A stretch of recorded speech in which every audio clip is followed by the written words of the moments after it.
Hello again, everyone.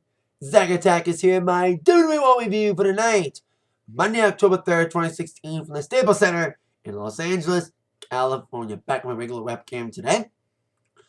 But when it comes to this Raw, coming off the lowest rating in a while, especially not just going up against football, but against the first presidential debate, Raw needed to step up its game and really deliver a good show to combat another big MNF game.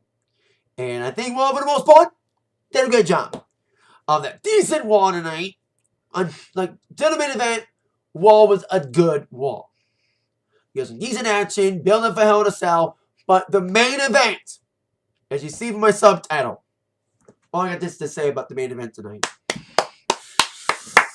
Sasha, Charlotte main event in Raw, and they fucking killed it! They killed it tonight in the main event!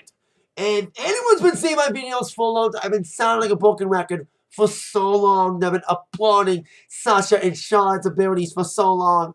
And they deserve that main event tonight. After their last match on Raw was the best match of the night on that first New Era Raw that many people, including myself, would have loved to have seen the main event. They gave a main event tonight in LA, and they freaking owned it tonight. Amazing match. July was maybe a little better, but I think with a slower pace and emotional impact the match had, it was amazing. Those women deserved that main event, and they were phenomenal. Terrific. They freaking killed it.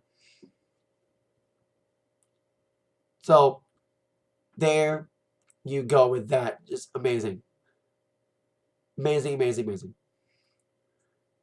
Now on with the start of Raw. You know what's interesting when they decided to begin Raw the same? Roman Reigns opening up Raw for the second week in a row.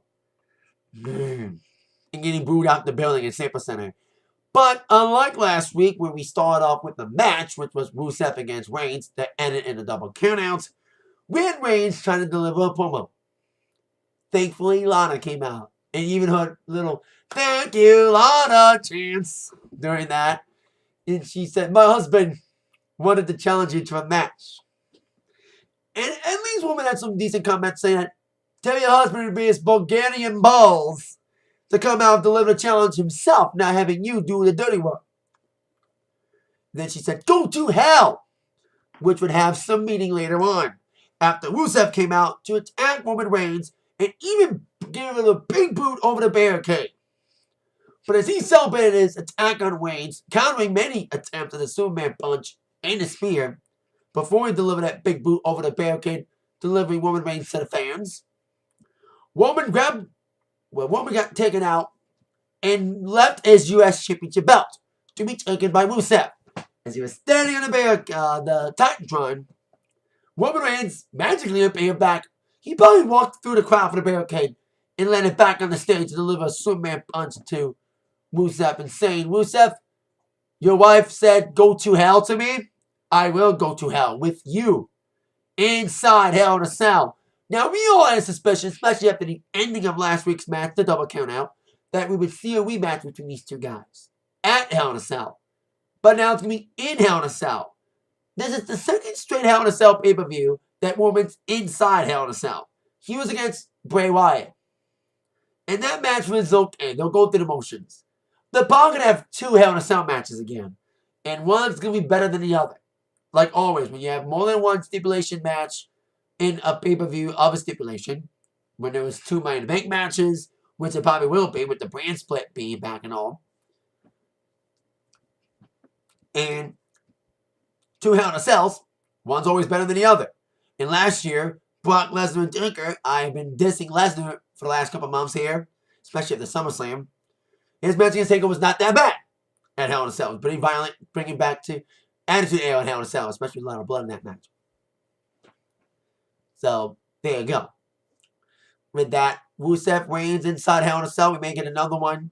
May not be official yet, but I'm guessing they're going to have Owens and Rollins inside Hell in a Cell. And that got more elevated tonight. Before we get to that, first matchup, it was supposed to be a title match. But WWE pussied out at the last minute and decided to make this a non-title match. TJ Perkins against Brian Kendrick. the Clash of the Champions rematch. I think it was better than the Clash of the Champions rematch. It was better, more high spots. The crowd was more into it than the match last week with TJ Perkins. I'm glad that the fans were actually chanting TJP, not Randy Savage, not CM Punk either, like Cleveland. Although I do applaud TJ Perkins, he did take it with stride. But at least they were chanting his own name tonight in LA. In a very fun match between both these guys. It's a little bit better than Clash of Champions because they're a little bit more spotty than they were at the Clash of Champions match. A little more technical during the match. I know they're trying to water down the division. They need a little more high spots for the fans. And maybe some more character development too, to make the fans really more into the Cruiserweight division. Because Kendrick is getting some development with the heel moves. You know, he did shake his hand, unlike at Clash of Champions when he headbutted him after the handshake. But TJ Perkins did some big high-flying moves over the top. Did a little rope metal thing that was cool. And it was a cool spot that I don't think I've seen this before. Brian Kendrick put TJ Perkins' hand inside the turnbuckle, like the part that holds the turnbuckle. He held his hand in that turnbuckle and stomped on it. That was a great innovative move. I don't think anyone's done that. It might have been done before. I don't remember, but that was a cool spot. Show off this vicious side. Many attempts at the bullet choke. He did do the sliced bread. He did connect the sliced bread. And after the sliced bread, and after poking TJ's eyes after TJ's main attempts at his own submission, the knee bar, Brian did get in the knee bar, get out of the knee bar, and did eventually after the wake in the eye, towards the end. They got him in the bullet choke again. They still call it Captain's Hook. It's bullet choke, Michael Cole. That's why we need Marwin Allen commentating for Cruiserweight matches. Anyway, Kendrick had him in that bullet choke and had TJ tapping out. He made the Cruiserweight champion tap out. It would have been more meaningful if it was a title match, but they're probably going to have this feud continue and have it culminate in a match at Hell in a Cell, which would be great. A little bit better than the match at Clash of Champions. Very fun match. Another great match from these two guys. Like I said, a little bit better than Clash of Champions. And I know the Hell in a Cell match, which will probably, this match will be a culminant match to lead up to, especially with Kendrick winning. We'll probably lead to that. So there you go. On to Braun. Another jobber. But there's a silver lining. After Braun destroyed another jobber, Chase Silver, I loved Braun's promo. He finally admits he needs some good competition. Yay! Yes! Yes! Finally! He said, Mick Foley, if you don't give me better competition, I'm not going to wrestle next week. Yay! At least his character admits that he wants more competition. That he admits he's done squashing jobbers. He's done. He's done destroying no-name jobbers. He's done with them. And now, he's going to want better competition. Hopefully Foley and WWE Creative give it to him. No more jobbers. Sin Cara didn't really count as a no, like it was a no name. It was a jobber that had a name, but we'll get some more competition. Hopefully that did it. The promo did it.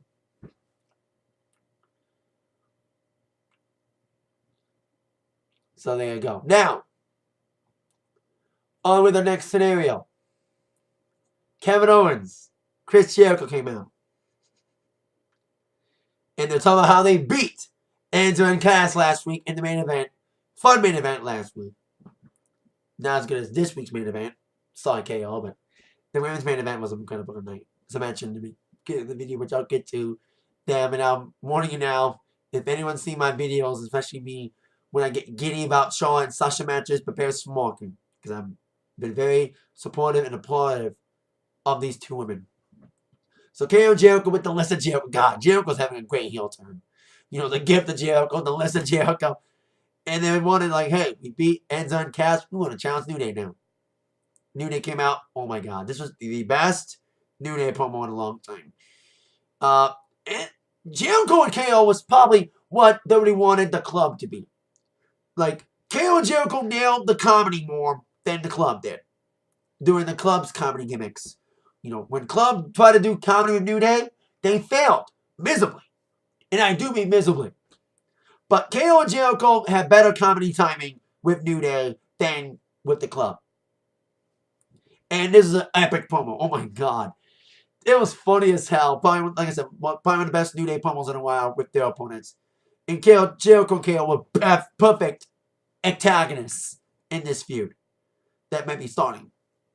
And I love when they're talking about the whole theme of them being friends and their friendship, their bromance being questioned, especially with the appearance of Ashton Kutcher and Danny Masterson. And Big E even mentioned it. And I love the reference that Big E made. Thank you, Big E, for putting friends. How many others have them? Friends. The ones we can depend on. By Houdini after his promo. That was stuck in my head. And I even played it on my iPod after. I actually saw Houdini last year, and they were terrific. They were part of a package show, One DMC. They were great. I'm probably one of the only few people under 30, or maybe under 35, 40, that actually knows that song. And knows Freaks Come Out at Night as well. So, great reference. And then they were just chatting, and then Jericho was like, every time that the New Day would answer to Jericho, you're on the list! It was just a give and take promo. And there were some great jabs. Even like Jericho, Owens was awesome doing his promo too. He's like, you guys jumped the shark. Then came the funniest part of the entire promo. You guys swam and jumped the shark. And then Kofi Xavier, should I say, was like, first off, we don't swim. And second of all, Kevin, when was the last time you jumped over anything? Burn! Burn! Almost as good as the burn Jericho did when people were saying, stupid idiot. All these people chanting stupid idiots, they are stupid idiots. Burn! And the match was made. Non-title. New Day would take on... God, isn't it interesting that we've had 2 non-title matches tonight? You know, New Day against Jericho and KO. Sticking to the Jericho name. And we also had TJ Perkins and Brian Kendrick in a non-title match as well. So it's interesting. We had a lot of non-title matches. But awesome promo. Then we had 2 matches involving 2 people that need wins bad and need something quick. Sami Zayn. Titus O'Neil. At least the good news is, at least it ain't Titus O'Neil against Darren Young again. Yay! That feud needs to fucking end. And I'm glad. We haven't seen Darren Young or Bob Backlund in a while. Hoping they're going back to the drawing board, and when they do come back, they feud with somebody else and not Titus O'Neil. At least they finally realized that feud was bad the first time, will always be bad. Some people, you get sick of them feuding. Charlotte and Sasha, I'll never get sick of them feuding. Never get sick of their matches. I keep mentioning it, but it's true. So, Sami gets Titus O'Neil. So, the good news is, at least it ain't Titus O'Neil and Darren Young. Bad news is, it's Sami Zayn and Titus O'Neil. Come on, WWE. At least Sami won. Thank God, it's Crusher. Destroyed Titus with the horrific quick jobber match. And I was like, if Sami Zayn couldn't beat Titus O'Neil, it would be more embarrassing. That's like the Detroit Lions not being an 0-3 bit. Oh, wait a minute. Lions. Choked again. Same old Lions. Go Blue. Anyway, at least Sami won. Hopefully they give him something soon. Hopefully it's not against Harper. Hearing rumors about him feuding with Harper, which is another go nowhere feud. He needs a better program right now. I know they were thinking about teaming him up with Neville, but they need something for Sami quick. You know, he needs to get pushed a lot more. And I mentioned Darren Young and Bob Backlund not being around. Speaking of people we haven't seen in a while, we saw Gordon Drew for the first time in forever. Taking on, like Sami, a team that needs a win more than anything. The Club. And I mentioned only about their attempts at comedy being fails. Now they're trying to repackage him again as the badass monster heroes they should have been. Although, yes, they did unfortunately give Golden Truth some offense. Should have been a clear 1-minute squasher. Not giving Golden Truth any offense at all. They really want to make the club look like dangerous threats. Take out Golden Truth in less than a second with no offense. But they did give some offense. But when the club got going, isolating Goldust. The only roads left in the company now, as we all know now, Cody's in TNA. May not be long if TNA gets bought out by WWE. The inevitable might be coming. Anywho, after isolating Goldust, he got the hot tag in the R-Truth, jabbing and dancing away. Then he got nailed in the Magic Killer in the 1-2-3 victory for the club before taking out Goldust for the Magic Killer as well after the matchup. Looking the dangerous beasts they should be and should have been. At least, I think we all want them to be New Day. But book them up a little bit, give them a break from the New Day feud. It's starting to get a little bit old. The match last week was not that bad.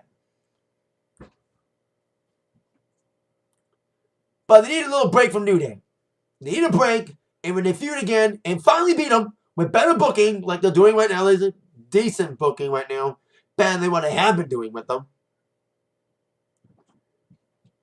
Step in the right direction. Hopefully they continue that and make them look dangerous every week, like they should be. Speaking of New Day, we're on to the match involving New Day, with Kofi on the sidelines after getting 9 staples last week, and he got nastily bloodied up in his match against the club last week. Got cut up bad, man. So Big E would have to team up with Xavier tonight against the club. The new foils for New Day, not the club, but Jericho and Kevin Owens.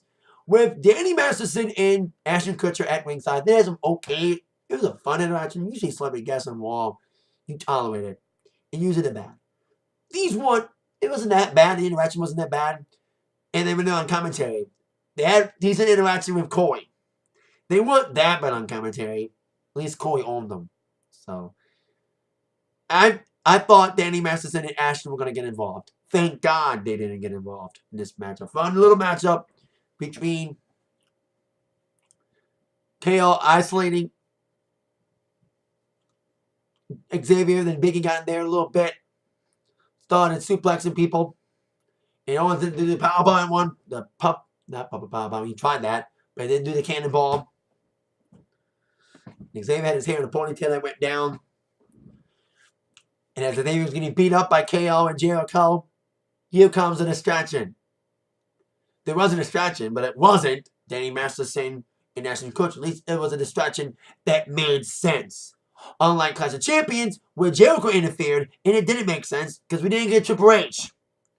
But this interference did make sense. Seth Rollins, who of course still recovering from his rib injury, he will be cleared. They're probably just going to let him sit out a couple more weeks. His ribs are probably recovering.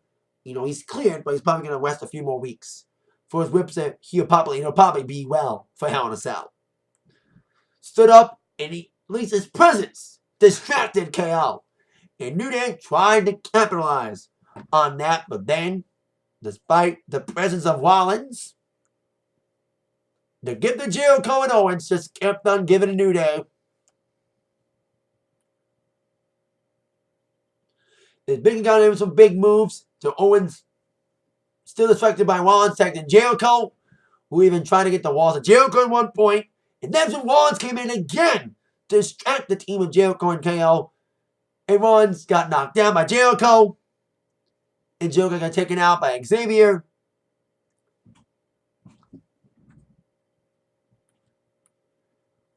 And then Kevin Owens got knocked out, leaving Jericho prone to the midnight hour double team for the New Day. And the 1-2-3 victory for New Day with a little help from Rollins. Continuous feud against Owens. And he got in the ring and he pedigreed Jericho. And Kevin Owens did not help him. He did not help Jericho. They're supposed to be friends. He didn't help him. So I'm glad they at least had they had a distraction. But at least it wasn't Masterson and Kutcher. It was Seth Rollins filling up his feud against Owens, and he even had a talk with Stephanie, saying he wants his rematch, or he'll make Wall and Stephanie, he'll give them both a living hell. Make their lives both a living hell. I can see he'll probably get that match. And it has to be inside Hell in a Cell. No interference. There probably might be.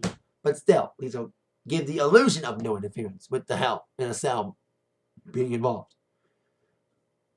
And now we have another Cancer Awareness Month. Last month it was Childhood Cancer Awareness Month with Connor's Cure.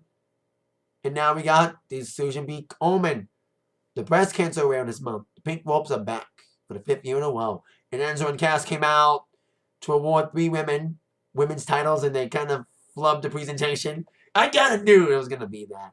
When Enzo was trying to roll the curtain, the belts fell. I kind of saw that coming. I think everybody saw that coming. But they were covered, like certified G's do. Where is it?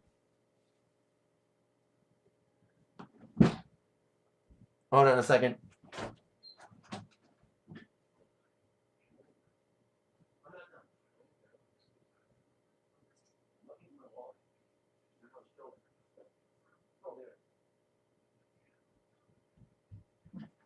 Got it. Speaking of Enzo and Cass, got a new wallet. And you can't. I was gonna get the Booty wallet. I've been wanting a new wallet for so long, and found these WWE wallets coming out, and I was like, I need one. I want one. It's kind of cool.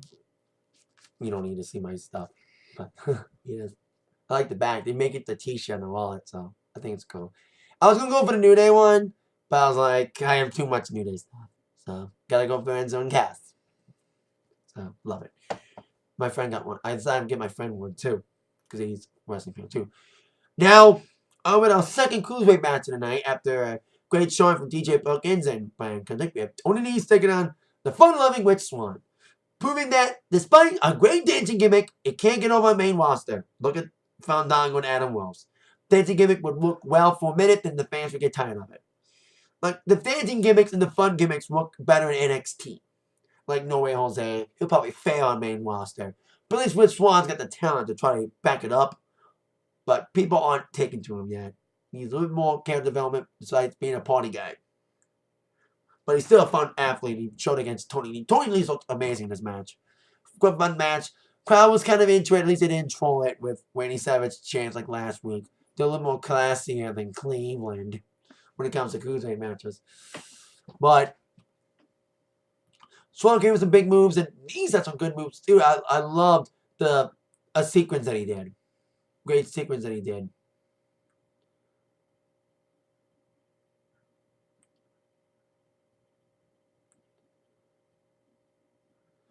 With big moves. Despite Swan's big high-flying attack, Nese's physical high-flying moves got the best of Swan. Hit the big finish like a combination of Michinoku driver, then a power slam combination, and 1-2-3 victory for Tony Nese defeating Witch Swan. I love Witch Swan. You know, can you handle this?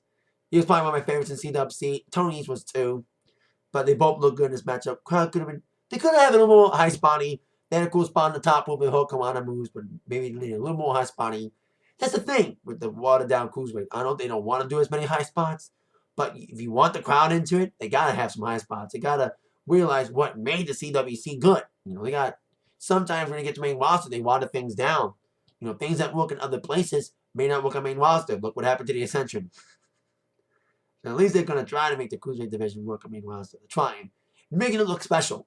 As special as the CWC was. Using the purple rope still for all the matches. So, there you go. Now, to the continuing saga of the Odd Couple Tag Teams. As always, Sheamus. I think a lot of people did see that ending coming with them having to team up. You know, having the best of 7 series go to a draw. And the championship opportunity being them forced together as a tag team. They're trying to make it work, you know. They're trying to... We use a formula. The Odd Couple Tag Team. It's not as humorous as Rock and Sock, and of course not as humorous as Team Hell No, but they're trying to be humorous with that, the continuing chop, the continuing smattering, and the continued wins, despite their miscommunication. I like that's what I did with Kane and Daniel Bryan. You know, despite the arguments, they still won the early matches. The early matches, early on when they were still arguing in the arguing stage, they got wins, but awkwardly, with Sheamus being used as a springboard forces all to deliver DDT. By the way, it was a jobber opponent team. So after the springboard from Sheamus with Cesaro nailing the DDT. Cesaro's like, bull kick him. Bull kick. The other guy went to the victory for Sheamus and Cesaro. Like, when they do click, they can become a good team. You know, they live some great matches. They do battles against each other well, but they still need to learn to team up with each other. You know, they're at that argument stage. You know, like Kane and Daniel Bryan were and Rock and Foley. But once they probably win the titles, you know, but to me, like, I love Cesaro and Sheamus. You know, well, mostly Cesaro. But I do not think they should be the ones to end New Day's reign. Club should be if they were booked better. But maybe on a storyline basis, it would be interesting if Cesaro and Sheamus were the ones to end New Day's reign. You know, just for storyline wise. You know, the awkward tag team, you know, the makeshift team wins. Kind of like Team Hell No. What would the team name be? At least they're not naming them yet. At least they're not saying it Shame Zawal. You know, I think some fans will say Shame Zawal. Shame Zawal. Hope they don't do that name. So. Or not. The Celtic Superman. No. Trying to get both their nicknames. You know, the Celtic Warrior and Superman. You know, the Swiss Superman.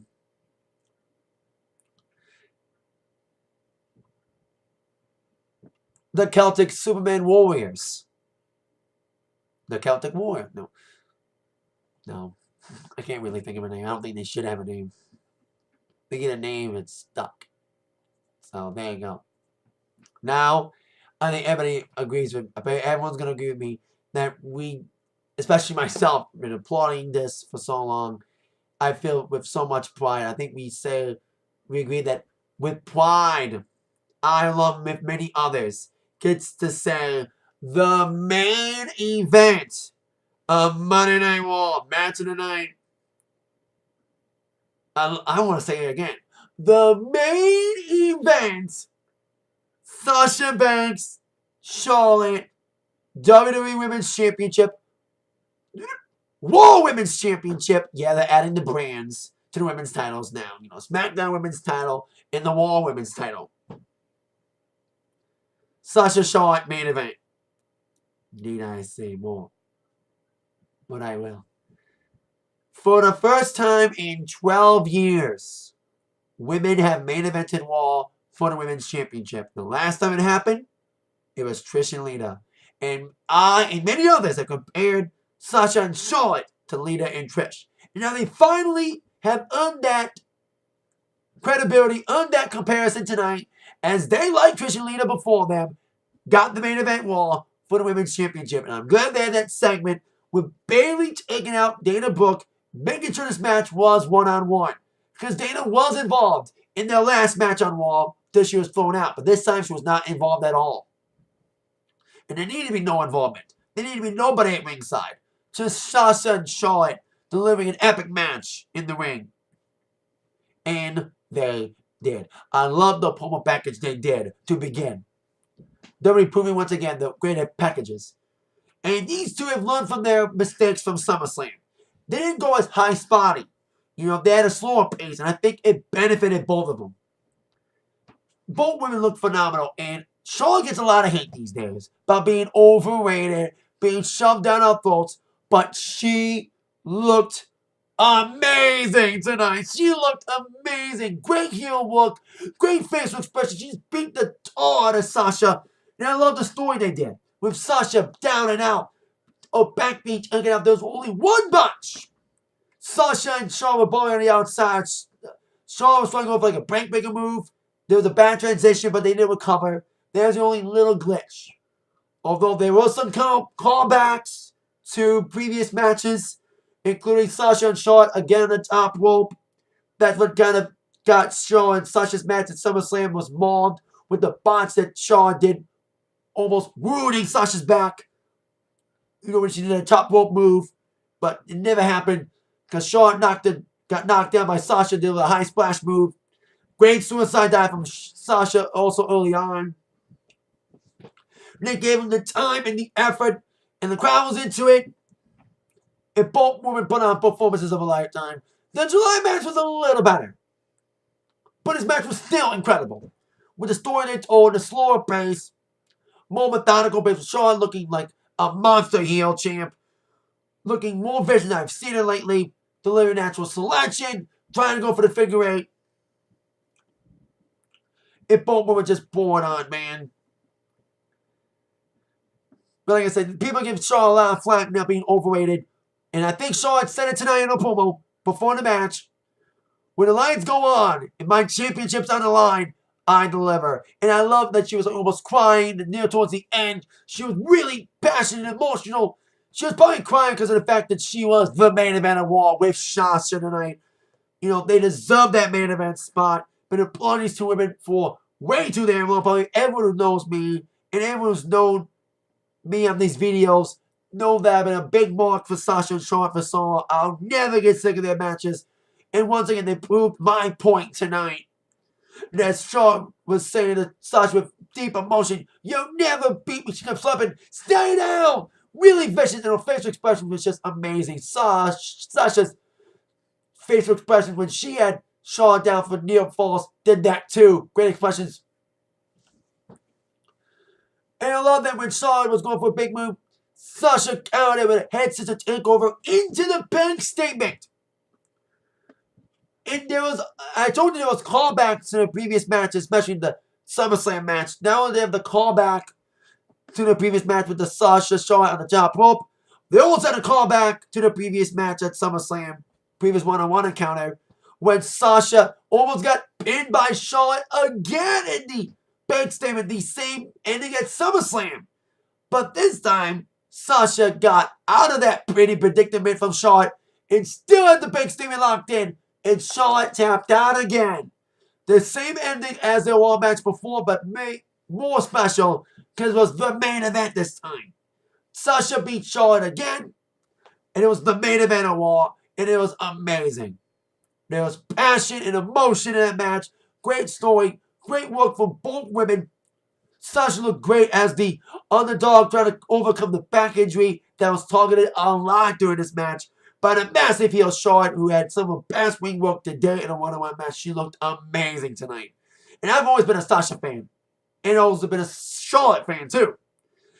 Even during the times when people gave us so much flack, people call her overrated, it was sick of Charlotte.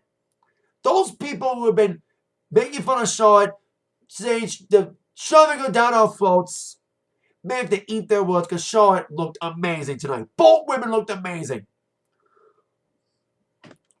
And the feud will continue. I've been talking about feuds that need to end, like Darren Young and Tyler O'Neil needs to end. I think they did end it. And New Day and Club need to end for a while. But Sasha Charlotte should keep on feuding. Fight forever. Because I'll never get sick of these two wrestlers. I've seen them wrestle on TV or NXT. Seen these two wrestle live in Cleveland last year. And there's probably... Now I've seen Trish and Lita live. I don't know I've seen them. But Sasha Charlotte one-on-one NXT Cleveland last year. Best women's match live I've ever seen in a live show. They were both amazing that night. And they killed it again. That's why I've been so supportive and mocking for these two women. And they got the main event tonight. And they deserve the main event. They ain't get a standing over me again. They freaking destroyed it. Again. Like I knew they would. So salute to you, Charlotte and Sasha. You deserve that main event. And a great way to decent Raw tonight. So we got Hell in a Cell. Probably get Sasha Charlotte again. Wouldn't it be cool to see it in Hell in a Cell? They won't have the balls to do that. But that would be cool. Sasha Charlotte inside Hell in a Cell. I know that won't happen. So we got the first real match made for Hell in a Cell. Rusev Reigns inside Hell in a Cell. Probably going to get Owens in. Rollins inside Hell in a Cell. That's where it needs to be. Where does it leave Jericho? And where does it leave New Day? Are they going to have another match for the club? Although the feud needs a break. That's what the feud needs a break. But they probably may face Cesaro and Sheamus if they keep getting the wins and end the New Day's reign. So we shall see what happens down the road at Hell in a Cell. Can't wait for No Mercy though. SmackDown pay-per-view this Sunday. Cannot wait for that triple threat. AJ, Cena, Ambrose. And there will be a review for that. So stay tuned for that. Speaking of reviews, thank you so much for watching this Raw review. with that in mind, y'all been attacked by the news from Zach. The review from Zach. The news and review from Zach. Thank you so much. See you later. Oh, yeah.